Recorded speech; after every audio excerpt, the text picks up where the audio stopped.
যাদের ভূমি উন্নয়ন কর বকেয়া আছে তাদের জন্য সরকারের পক্ষ থেকে সুখবর। যাদের ভূমি উন্নয়ন কর বকেয়া ছিল, দীর্ঘদিন ধরে চিন্তা আর দুশ্চিন্তায় ছিলেন, তাদের জন্য এসেছে স্বস্তির খবর। সরকারের নতুন উদ্যোগে এখন মিলছে বিশেষ সুযোগ, যাতে বকেয়া কর পরিশোধ করা হবে আরো সহজ, ঝামেলাহীন ও সহনীয়ভাবে। জরিমানা বা অতিরিক্ত চাপ কমিয়ে সাধারণ মানুষের কাঁধের বোঝা হালকা করাই এই সিদ্ধান্তের মূল লক্ষ্য। অনেকেই আর্থিক সংকট, প্রাকৃতিক দুর্যোগ কিংবা নানা কারণে সময় মতো কর দিতে পারেননি। সেই কষ্ট ও বাস্তবতাকে বিবেচনায় নিয়েই নেওয়া হয়েছে এই মানবিক পদক্ষেপ। এটি শুধু একটি প্রশাসনিক সিদ্ধান্ত নয়, এটি মানুষের পাশে দাঁড়ানোর প্রতিশ্রুতি, নতুন করে শুরু করার একটি সুযোগ। এখনই সময় বকেয়া পরিশোধ করে নিশ্চিন্ত মনে নিজের জমির দায়িত্ব সম্পন্ন করা। সুপ্রিয় দর্শক মণ্ডলী, যাদের জমির খাজনা বকেয়া রয়েছে তাদের জন্য সুখবর প্রদান করা হলো। অর্থাৎ যারা জমির প্রকৃত মালিক, যাদের জমির মালিকানা রয়েছে সঠিকভাবে, কিন্তু এখন পর্যন্ত তারা ভূমি উন্নয়ন কর বা ল্যান্ড ডেভেলপমেন্ট ট্যাক্স প্রদান করতে পারেননি, তাদের জন্য সরকারের পক্ষ থেকে অবশেষে সুখবর প্রদান করা হলো। অনেক ভূমি মালিক আছে, তারা মূলত 3 শ্রেণীর। দ্যাট মিনস আমরা যদি বিভক্ত করি তাহলে তাদেরকে 3টে ক্যাটাগরিতে নিয়ে আসা যায়। একটা হচ্ছে তারা মালিকানার সকল ডকুমেন্টস আগে থেকেই সংগ্রহ করেছে, অর্থাৎ ক্রয় সূত্রে তারা মালিকানা পেয়েছে, তাদের দলিল আছে, অর্থাৎ সবকিছু আছে, তাদের নামজারি রয়েছে, কিন্তু তারা খাজনা প্রদান করেনি। এই ধরনের একটা শ্রেণী আমরা পাবো। আর দ্বিতীয় যদি আমরা দেখি, অর্থাৎ আরেকটা শ্রেণী যদি দেখি, তাহলে তারা দলিলের বলে মালিকানা থাকার পরেও এই অনুসারে নামজারি করার পরে যে খাজনা দিতে হয়, এই বিষয়টি তারা জানার পরও তারা বেসিক্যালি খাজনা প্রদান করতে গেলে তাদের থেকে যে বেশি পরিমাণে টাকা খাজনা নেওয়া হবে, বা দেখা যাচ্ছে যে সরকার যে নির্দিষ্ট পরিমাণে খাজনার হার নির্ধারণ করে দিয়েছে তার থেকে অনেক বেশি পরিমাণে খাজনা নিয়ে নেওয়া হয়। এই ভয় থেকে অনেক ভূমি মালিক আছে, তারা খাজনা দিতে যায় না, খাজনাটা এড়িয়ে যায়। অর্থাৎ তারা মনে করে যে আমরা খাজনা দিতে গেলেই তো আমাদের থেকে অনেক বেশি পরিমাণে টাকা নিয়ে যাবে।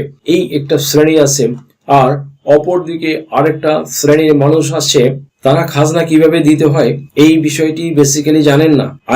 সম্পূর্ণভাবে অনভিজ্ঞ। কোথায় খাজনা দিতে হবে, কিভাবে দিতে হবে, কার কাছে দিতে হবে, এই বিষয়টি তারা জানেই না। এমনকি বর্তমানে যে ক্যাশলেস পদ্ধতিতে খাজনা প্রদান করা যায়, এই বিষয়টি সম্পর্কেও তাদের তেমন কোনো ধারণা নেই। তাই এই 3 শ্রেণীর ভূমি মালিকদের জন্য অবশেষে সরকারের পক্ষ থেকে সুখবর প্রদান করা হয়েছে যে এখন থেকে আপনি চাইলে যেমন খাজনা প্রদান করতে পারবেন, ঠিক তেমনি ভাবে যারা ইতিপূর্বে খাজনা প্রদান করেননি তাদের জন্য বাড়তি কিছু সুবিধা প্রদান করা হয়েছে। তো 1 নম্বরে যে সমস্ত ভূমি মালিকরা দলিল অনুযায়ী ভূমির মালিকানা লাভ করেছে, বাট তারা এখনো নামজারি করার পর খাজনা প্রদান করেনি, তাদের উদ্দেশ্যে একটি কথা বলা হচ্ছে, আপনি যদি ক্রয় সূত্রে মালিক হয়ে থাকেন তাহলে খাজনা প্রদান করার সময় আপনার কিন্তু অবশ্যই ওই দলিল খতিয়ান অনুযায়ী আপনাকে খাজনা প্রদান করতে হবে।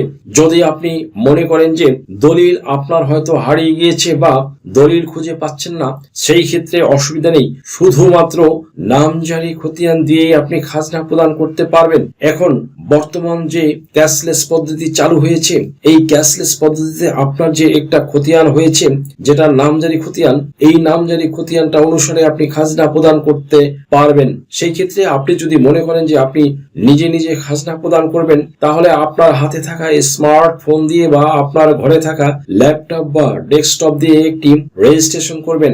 মানে হচ্ছে যে www.land.gov.bd ওয়েবসাইটে প্রবেশ করে আপনি যে খাজনা অথবা ল্যান্ড ট্যাক্স দিবেন, এই খাজনা প্রদান করার জন্য আপনাকে একটি আইডি খুলতে হবে, একটা প্রোফাইল তৈরি করতে হবে। আইডি খোলার জন্য আপনার বেশি কিছু এলিমেন্টস প্রয়োজন হবে না, জাস্ট আপনার ভোটার আইডি কার্ডটা দরকার হবে এবং একটি অ্যাক্টিভ অ্যান্ড্রয়েড মোবাইল নাম্বার প্রয়োজন হবে। আইডি খুলে নেওয়ার পরে আপনি যে কাজটি করবেন সেটা হচ্ছে আপনি অবশ্যই ভিতরে ঢুকবেন, land.gov.bd এই ওয়েবসাইটে প্রবেশ করবেন। এরপরে আপনি প্রবেশ করার পরে দেখবেন যে অনলাইন খাজনা প্রদান বা নাগরিক কর্নার আছে, সেখানে যাবেন। এরপরে খাজনা প্রদান ওখানে যাবেন, এন্ড দেন হচ্ছে যে আপনার খাজনা দেওয়ার জন্য আপনি আপনার যে রেজিস্ট্রেশন আইডিটা, ওই রেজিস্ট্রেশন আইডিতে লগ ইন করবেন। রেজিস্ট্রেশন আইডিতে প্রবেশ করার পরে মনে রাখবেন আপনার পাসওয়ার্ড কিন্তু মনে থাকা লাগবে। অবশ্যই আপনার পাসওয়ার্ডটি মনে রাখবেন। যদি আপনার পাসওয়ার্ড মনে না থাকে তাহলে কিন্তু প্রবেশ করতে পারবে না। তবে পাসওয়ার্ড ভুলে গেলে পুনরায় রিসেট করার প্রসেস রয়েছে।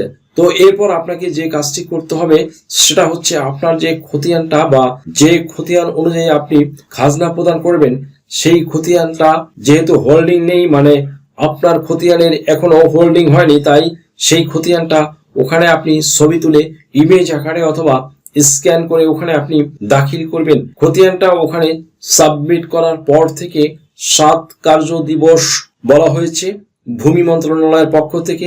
7 কর্মদিবসের মধ্যে আপনার খতিয়ানের হোল্ডিং যদি অ্যাপ্রুভাল না হয় বা আপনার নিকটস্থ ভূমি অফিস থেকে যে নায়েব রয়েছে তিনি যদি আপনার হোল্ডিং অ্যাপ্রুভ না করে, তাহলে সেই ক্ষেত্রে আপনি সরাসরি 16122 নম্বরে ভূমি মন্ত্রণালয়ের এই কল সেন্টারে কল দিবেন। কল দিলে আপনার কি সমস্যা অসুবিধা আপনি বলবেন।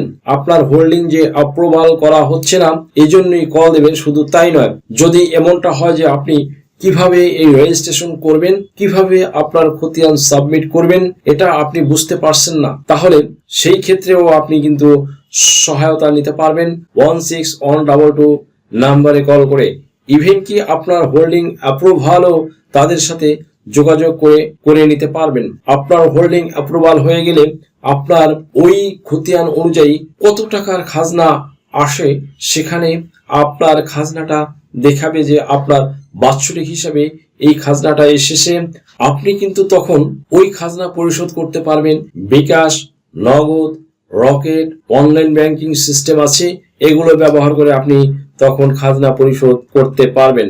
আর খাজনা পরিশোধ হয়ে গেলে আপনার দাখিলাটাও চলে আসবে। তবে এই দাখিলাটা যেটা আপনি পাবেন সেটা কিন্তু অরিজিনাল, অর্থাৎ এই দাখিলাটা আপনি ডাউনলোড করে পরবর্তীতে কোনো একটা কম্পিউটার দোকান থেকে বা আপনার বাসায় থাকা পিসি থেকে আপনি কিন্তু প্রিন্ট আউট করে নিতে পারবেন। আর ওই দাখিলা ব্যবহার করে আপনি দলিল রেজিস্ট্রেশন থেকে শুরু করে পরবর্তীতে ভূমি উন্নয়ন কর প্রদান করতে পারবেন। এই সংক্রান্ত সার্বিক কাজ আপনি করতে পারবেন, কেননা ওটা আপনার অরিজিনাল কপি। এখন প্রশ্ন উঠতে পারে যে উত্তরাধিকার সূত্রে মালিক হয়ে থাকেন, তাহলে সেই ক্ষেত্রে আপনি মনে রাখবেন যে যারা উত্তরাধিকার সূত্রে মালিক, যে ব্যক্তির নিকট থেকে আপনি আপনার ওয়ারিশান সূত্রে মালিকানা পাবেন, যেহেতু সর্বশেষ খতিয়ান তার নাম আছে, তাই সেই ব্যক্তির পক্ষে আপনি খাজনা পরিশোধ করতে পারবেন। তার পক্ষে আপনি যে আইডি খুলবেন সেটা সম্পূর্ণ নিজের নামে খুললেও অসুবিধা নেই। আপনি খতিয়ান সাবমিট করার পর আপনি ওয়ারিশ হিসাবে, উত্তরাধিকার হিসাবে আপনি খাজনা পরিশোধ করতে পারবেন। দ্যাট মিনস দাখিলাটা আসবে তার নামে, যিনি মূল মালিক তার নামে। এখন প্রশ্ন হচ্ছে, আপনি যদি মনে করেন যে আপনি আপনার নিজের নামে দাখিলা কাটবেন, তাহলে আপনাকে সর্বপ্রথমে নামজারি করতে হবে। নামজারি করার জন্য আপনি যদি এককভাবে মালিক হন তাহলে আপনার একার ক্ষেত্রে সহজেই নামজারিটা আপনার হয়ে যাবে খুব ইজিলি। এই ক্ষেত্রে উত্তরাধিকার সনদ যেটা করবেন এটা আপনার প্রয়োজন হবে। এটা নিয়ে আপনি এসিল্যান্ডের কাছে জমা দিলে নামজারি করে দেবে।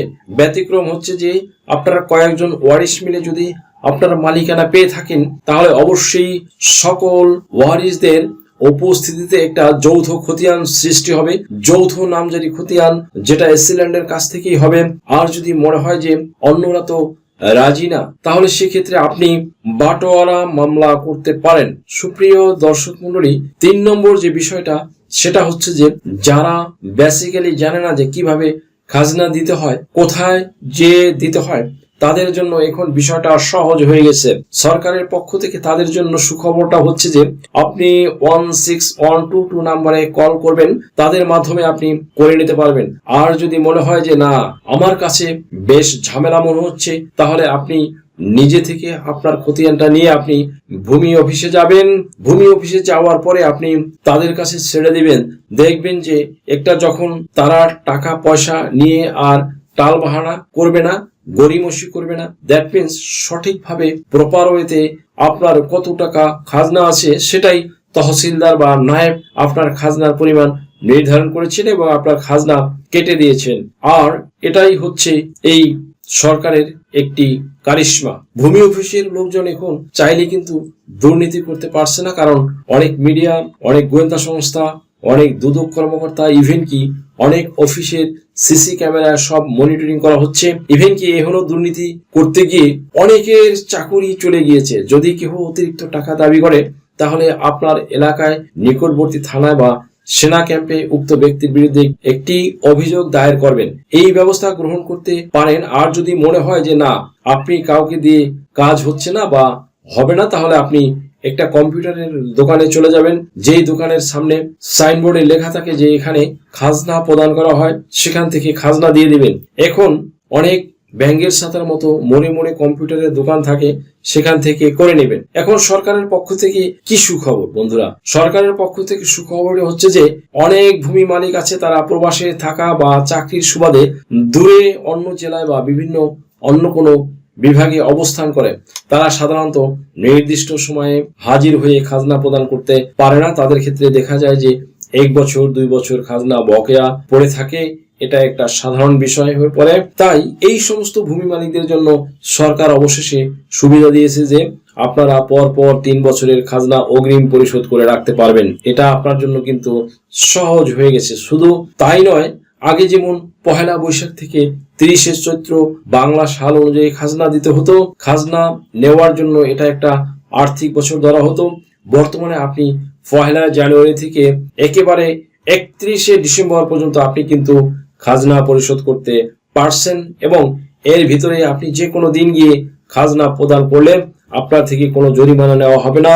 আপনি একেবারে সরকার নির্ধারিত যেটা, সেটা দিয়ে আপনি খাজনা পরিশোধ করতে পারবেন। তাহলে আশা করি বুঝতে পেরেছেন আপনারা যে বন্ধুরা, হাতে থাকা মোবাইল ফোন ব্যবহার করে আপনি এখন খাজনা প্রদান করতে পারবেন। 16122 নাম্বারে যোগাযোগ করে আপনি সার্ভিস নিতে পারবেন। ইভেন কি আপনার হোল্ডিং অ্যাপ্রুভাল না হলে তাদেরকে বলে আপনার হোল্ডিং অ্যাপ্রুভ করে নিতে পারবেন। এমনকি আপনি অ্যাডভান্স খাজনা প্রদান করতে পারবেন 3 বছরের জন্য। এছাড়া প্রত্যেক বছরের ইংরেজি সাল অনুযায়ী 1 জানুয়ারি থেকে 31 ডিসেম্বর যে কোনো সময়ে খাজনা পরিশোধ করলেই কিন্তু চলবে।